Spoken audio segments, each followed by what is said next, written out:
Max. Hi. Is it very early there in Europe? Yeah? And we're already in Mahathir's hometown, Alor Setar. Yeah, that's where we're gonna have interview with him. I spoke with Mohammed Mahathir for the first time on the topic of the downed Malaysian Boeing 4 years ago. At the time, he was the opposition leader and stated that unlike the West, he doesn't see Russia's guilt in this tragedy. But now he's the leader of the country. And in the MH17 case, new details have appeared. So what will he tell me today, shortly before the 5th anniversary? Salam Tun Mahathir, apa kabar? My investigative partner Max van der Werff is sure the Prime Minister will be diplomatic and will say nothing out of the ordinary.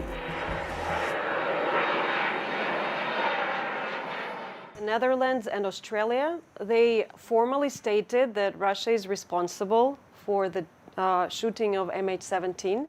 They are not really looking at the causes of the crash and who was responsible, but already they have decided that it must be Russia. We cannot accept that kind of attitude. Malaysian investigative team were not allowed to become a full member of GIT for the first 6 months, I think. Do you know why? This is unfair and unusual. The plane is ours, and there were Malaysians flying in the plane. They also died. So it's natural that Malaysia should be the first country that should be involved in the investigation. But they insist, well, they didn't insist, they just ignored us, took the black box and carried out their own investigation. Yes, Jana, here is the building of the Joint Investigation Team in Rotterdam. You know, I tried very hard, sent emails for a request for an interview with Mr. Westerbeke, with other people, with representatives. They're all rejected to talk to us. They don't want to answer questions. They don't give interviews at the moment. So we have 000. Nobody is interested to talk about it. I told Jana that it was all in vain. I have already written the Joint Investigation Team more than 10 times. The answer is always the same. We will not give you an interview. We will not answer your questions. Max, but the head of JIT gave an interview to the Russian Novaya Gazeta. Now, of course, that's the liberal newspaper sponsored by the Dutch government. Right. I can't wait to see the important material that Jana brought from Malaysia. But while we are heading to the hotel, we are recalling how it was and how it all started 5 years ago at the beginning of our investigation. I interviewed a lawyer who called on the Dutch Prime Minister to transfer the MH17 case to an independent investigation at the UN. I'm not afraid from no one, so I took the risk. I urged the Prime Minister. I hold them liable. Because 3 months passed and the Dutch had not even taken the debris from the crash site. But Mr. van der Hoorn was pressured to abandon his idea. I came to get comments from the lawyer, but instead of him there were 2 strangers in the apartment. I asked Mr. van der Go if he could comment on him being pressured. Already told But you told Mr. van der Go not to come, right? That's true. That's true. That's absolutely and you true. tell me that he's not coming, but you want to talk to me, right? Absolutely. They suggested to make a deal and strongly recommended not to use the first interview with a lawyer. I'm interested in you because I know what you can do. I don't know. But if you work together, you always find things, you have contacts, you say this and that. That's how you help each other in the case that you want to build. I decided to call this Ed Senke to clarify the situation, but without any success. We haven't been able to reach the lawyer ever since either. Hopefully everything is okay with him.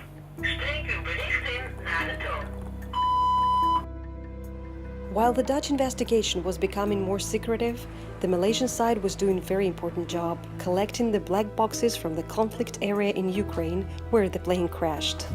Colonel Sakri and his team were in Kyiv the very next day after the tragedy, and after 2 days already at the crash site. But it's not as easy as it sounds. I talked to my Prime Minister, and he directed me to go to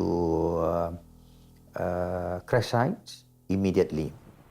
I said, we have not allowed to go there until the such that permission from the Ukraine government. So I take a small team to leave Kharkiv, going to Donetsk secretly. So that was the mission that I have had to do it. Because why? We cannot afford to wait. Mr. Borodai was the head of the separatists. The rebel was waiting for us. And my conversation with the Mr. Borodai, they said, why are you so late? That was the, sometimes got, I think, very funny. Our sincere appreciation to His Excellency. Я выражаю искреннюю признательность его превосходительству господину Бородаю giving us the opportunity за то, что он дал нам возможность and attain our request. At the rebel side was so welcome, and at the Ukraine side was so tense in terms of the situations. That was a blessing from Mr. Borodai to Malaysia. So no conditions? No, there is no condition at all. Malaysian experts have certified that they were not tampered with. Well, to manage that ballot box is not that easy. I was requested by the OSCE. They want the black box to be given to them in Kharkiv railway station. I was entered by the FBI. They approached me to show them the black box. I said no. At Kiev, against the Ukraine government's forcing us to leave the black box to them. We said no, we cannot allow. And we are going to bring this black box to Fambaros. I cannot understand why must Ukraine involved with the in the investigation. But I do not know why Malaysia was not involved. Okay. Excluding one of the main aspects in this tragedy, which is the operator, Malaysia, yeah. From the investigation, it's against the rules.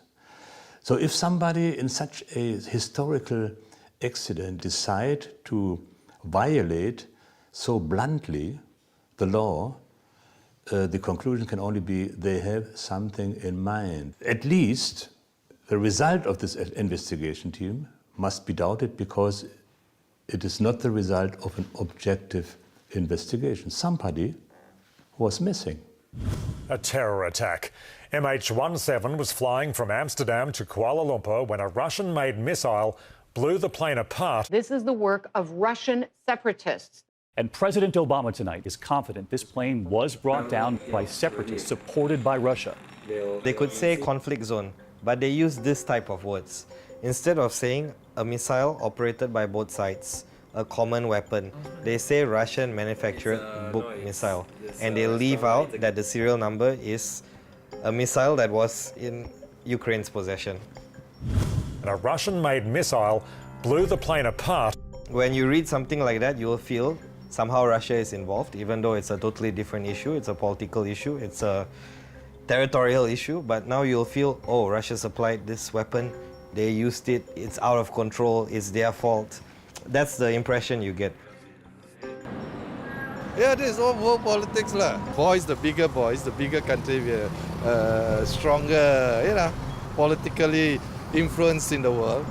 Unluckily, they don't involve us in their investigation. There's a big wall in front of us, that's stopping us from getting that next information. We need somebody to go and investigate properly and see what is actually went wrong. This is human life, so they should try not to use politics or any political influence.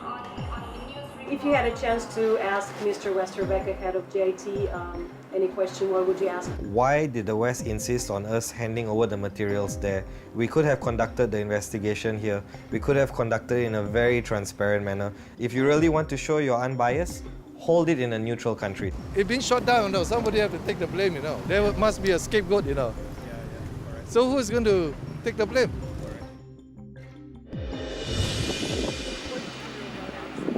Wie denkt u dat het toestel heeft neergehaald? Rusland, ik denk dat ook wel, ja. De Russen. Ja. Vrij zeker. There was a thing from Russian, a rocket launcher, right? Je hoorde de John Kerry, je hoorde Mark Rutte, je hoorde Hillary Clinton, Obama. Je hoorde alleen maar Rusland, Rusland. Als je in zo'n verwerkingsproces zit, dan word je die kant automatisch opgeduwd. Dus ik kreeg een eigen woede die ik niet kon. Dat mijn eerste gedachte was, ik ga erheen. That day, Willem Grootscholte flew to Bali, where he had met the love of his life. He was happy.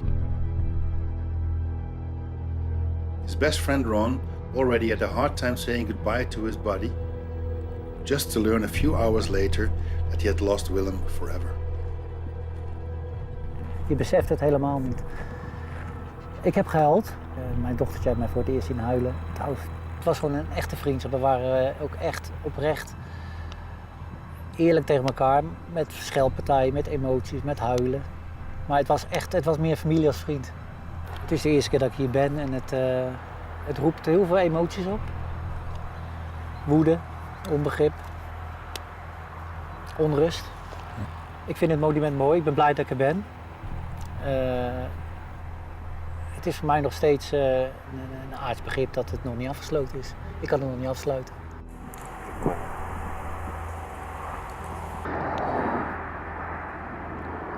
Dus het is voor mij nog steeds belangrijk wie het gedaan heeft. Ik wil mij niet ergens naartoe laten duwen. The wreckage of MH17 was still burning when the Ukrainian security service already posted phone taps online as proof that the rebels are guilty. Только что сбили самолет, группа минера за Янакиева упал. Летчики, где летчики? Поехали искать и фотографировать сбитый самолет. Короче, стопудово гражданский борт. Het Openbaar Ministerie verdenkt de 4 genoemde verdachten ervan dat zij nauw hebben samengewerkt om de Buk Telar te krijgen en in stelling te brengen op de afvuurlocatie met als doel een vliegtuig neer te schieten. Informatiebijeenkomst voor alle nabestaanden. One of the few things that the official investigation doesn't hide is that they accept SBU phone taps as evidence. Joost Niemeller, mijn vraag is, wat is de bron van de tapverslagen? Dat zijn vooral tapgesprekken van de Oekraïense dienst. Voornamelijk, zijn er ook nog andere bronnen? Nee, het is tapgesprekken uit Oekraïne, om het nog even simpel te zeggen. Ja. Записи, которые опубликовала СБУ, они утверждают, что это было 17 июля разговоры. Это правда? Ну, по крайней мере, разговор с боцманом, который, я говорю о том, что мы сбили Су-25, я нахожусь в Степановке.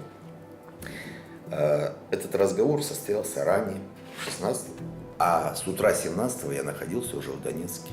А как-то это можно проверить? Ну, естественно, это может подтвердить Великая Украинская СБУ, у которых есть биллинг моего телефона. То есть разговор, который они выложили, голос там ваш, я правильно понимаю? Да, голос мой. Голос ваш, разговор был, но был не в ту дату. Что еще? Ну, они перекроили все. Listening to Dubinsky, I was thinking about important information that I had already obtained about the first phone taps published by the SBU on the day of the tragedy. Hi. Hi, Akash. Diana. Hi. I'm Navid. In Malaysia, we found certified audio experts who prepare reports for court cases. They verified the authenticity of the phone taps for us. Сбили самолет, группа минера за Янакиева упал. This is left channel, right channel, they are just totally different. I can see there is a difference of the noise, and I also can see they are basically some kind of merging of an audio. This is edited. Yes, it's edited. That's clear. Yes. How is it clear? So look at the noise level, right? The noise level is different from this audio track. If you see this audio track, the noise level at this area, they are different. And this is lower, and this is higher. Which means that this part of the conversation is compiled of different parts of different conversations. Yes, it's a merging of different audio. Yes. Merging of These two are same sound. You can hear? So suddenly he added this particular word here, probably to hide something to make the length. And here you can see so many cuts. This is clear. Oh, these are cuts, yeah? Yeah, you can see. Missing audio. What is this conversation? It could be there's some conversation here, they just cut it, and then just leave the last part. Yeah. You can see that. It looks the strangest, Yeah. you know, like You see? so different. Yeah, it clearly shows that these are two different recordings. These experts prepared for us a detailed 143-page report about these phone taps. Voornamelijk zijn er ook nog andere bronnen? Nee, het is tapgesprekken uit Oekraïne, om het nog even simpel te zeggen. Ja. The SBU will provide 20 different phone taps for the prosecution team. And okay, the one that was tampered in the very first, yeah, they cheated, okay, but it's not part of the evidence. So the other 20 you can trust because we checked it and we couldn't find no mistakes. Let's say that's what the prosecution team says, then... No, this is not the way it works. You know the saying, and this saying is true, on any objective procedure, the person who lies once lies always. So if somebody lies, obviously lies, has bad intention. Does it make the whole phone tap evidence from SBU worthless, or is that too strong an indicator? Maybe not completely worthless, but a judge would very, very suspiciously look into these things. And if he has the slightest doubt, then he would say, well, to be on the safe side, I don't believe. Как вы узнали о падении Боинга и что после этого последовало? О падении Боинга я узнал от премьер-министра Александра Юрьевича Бородая вечером того же дня, в районе 23 часов, вот мое оцепление привезло мне 2 черных ящика. Я эти черные ящики не вскрытые, не поврежденные отвез премьер-министру. И что, даже мысли не было как-то их припрятать? А зачем? Прячет тот, кто виноват, что там. Ни я, ни мои подчиненные никакого отношения к тому, что сбили пассажирский самолет, не имеем. Мало того, ни я, ни мои подчиненные ни от кого не получали каких-то приказов. А что тогда делать с переговорами с перехваченными СБЮ? Как вы прокомментируете записи? Да очень просто прокомментировать. Пусть они выложат полную версию переговоров, и там будет видно, о чем, собственно, говорится. The idea to verify the authenticity of the SBU phone taps came from our friend, independent German journalist Billy Six. He already addressed this issue with a German audio expert 3 years ago. Also ich habe insgesamt 9 Manipulationen festgestellt. Es gibt sehr, sehr viel Spielraum, wo man sagen könnte, also da hätte man so viel drehen, schrauben und verändern können. Und ich zweifle die Authentizität dieser Aufnahmen an. Billy was also at the crash site, looking for bug witnesses and other evidence. They never paid me anything. When I was invited there as a witness to speak to the GIT, it didn't end very good between us, because my impression was that this kind of investigation doesn't try to discover the truth. You used electron microscope to check alien fragments for metal remnants and glass remnants. How many impact holes in the wreckage itself did you check with such kind of electron microscope?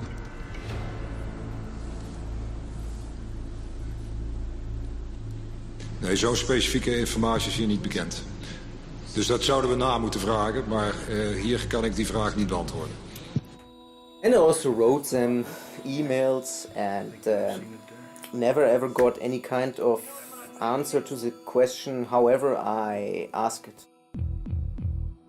The attitude of the Dutch investigation towards the wreckage startled me from the very beginning. It took them 4 months to come collect parts of the plane for the first time. But a lot of the debris was still left behind. A year after the tragedy, locals showed us quite big and seemingly important parts of the wreckage, part of the cockpit. We were also quite shocked that the local mayor refused to take them over. Зачем вот эту сенсацию делать? Мне она не надо вот это. Не надо. Я не хочу такой сенсации. Dutch journalist who accompanied the mayor didn't seem to be interested in the wreckage either.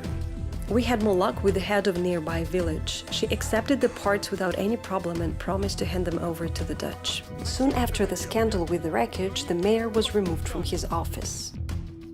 These parts of the plane are in the Netherlands for a long time now, but they have never been placed on the layout of MH17.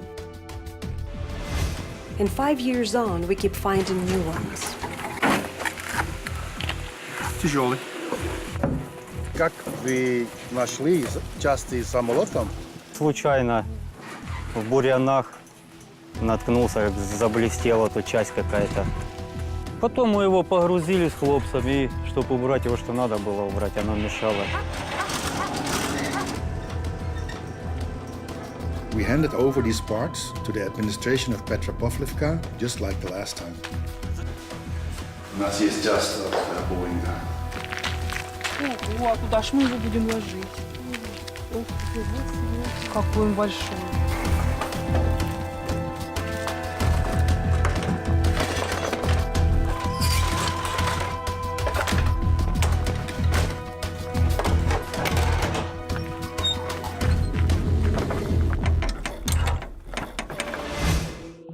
But let's go back to the official investigation. They presented a reconstruction of the route the book took to the launch site based on photos and videos from social media. This image appeared on the internet shortly after the crash of MH17. The JIT used it as evidence that the rebels transported the launcher exactly on the 17th of July 2014. One of the experts in our team noticed an interesting detail in the photo, the silhouette of a man in the window of the building opposite the parking lot. We found this man and talked to him. Я узнал свой силуэт. Здесь еще была другая москитная сетка. Но это событие произошло не 17-го, а накануне, за день или за два. Это два события мною разнесены во времени, это однозначно. То есть проезд вот этой техники, если это техника, и событие Грабова, ну в смысле падение самолета, это в разные дни произошло. У меня просто привычка реагировать на все. Да? Супруга по окнам не бегает, а мне было как бы интересно. So the date doesn't seem to be the same as the investigation claims. Let's check the official launch site now. This is rebel territory. According to the JIT, this is where the Russian book was placed. And here is the village where Valentina Kovalenko lives, the star witness of the book missile in the BBC documentary. Начнем с того, что это замок даже не наш. Замок не ваш? Нет. Вообще не ваш? Mm-mm. А это где? Это же не Красный Понятия Октябрь. не имею. Это вообще... Нет, двор наш. Церковь в Времовке у нас шикарная церковь. Это вообще не оттуда. Не оттуда. It is highly likely that attention to detail and accuracy are not the strongest sides of BBC correspondence. Therefore, we decided to help them and convey Valentina's story in more detail. Ну, мы с девками копали картошку. Такой взрыв. Я что-то глянула в небо. Первая мысль была, почему сбитый самолет летит вверх, а не вниз падает. У него сзади как огонь. Откуда ракета вылетела? Ну, где-то с этого района. А что у нас там за район? Степановка. Степановка – это какая, чья территория? Ну, тогда там укропы были в тот момент. Ну, я здесь стояла, Может быть, получается, туда вот здесь. ушел? Не, он прямо так шел. Вот так, на зените, да. туда. Ну, практически над нами пролетела. Een officiële versie. Raket стартовал отсюда, 2 километра отсюда. Мне ж сзади глаз нету, я ж спиной стояла. Когда мы услышали хлопок, повернулись, она уже летела. Понятно. The more we looked for the bug and its missile, the more confused we got. Our findings did not match the official version. Different dates, different evidence, different direction of the missile. Maybe even a different type of missile. So what do we know for sure after these 5 years? Два военных летело. Мы смотрим в небо пассажирские, начали их обстреливать, и они поднялись прямо под пассажирский. Мы еще ругали, я говорю, неужели нельзя отменить рейсы эти? This happened some days before the crash, but what was it like that very day? Военный самолет пролетел, вот, в поле зрения, пролетел, взял восточнее и ушел. 100% был военный самолет, 100%. Вот ровно вот здесь был маленький серебряный военный был самолет. Вот ровно вот здесь. Это не только я видел. Хлопок был, пуск ракеты, это очевидно было. Просто я в ракетных войсках служил. Понятия имею, что такое бук и что такое ракета с самолета. Спрячется, это уйдет, и звук уходит в ту сторону, в торец. Потом возвращается опять сюда. Он кружил, несколько кругов сделал. И вот он выпустил и сразу туда улетел. Everybody is so convinced the official narrative cannot even be questioned. And what really struck me was one of these statements made by a JET representative. He said something like the area where the plane came down is too dangerous in order to do any serious investigation. That JET told something which was not true. After that, I decided to dive in a little bit more deeper into the investigation. To check his doubts, Stefan went to the crash site himself. In Donetsk, he was able to interview a military air traffic controller of the Ukrainian armed forces, who said that Kiev had misinformed the investigation about the military radar not working on the day of the crash.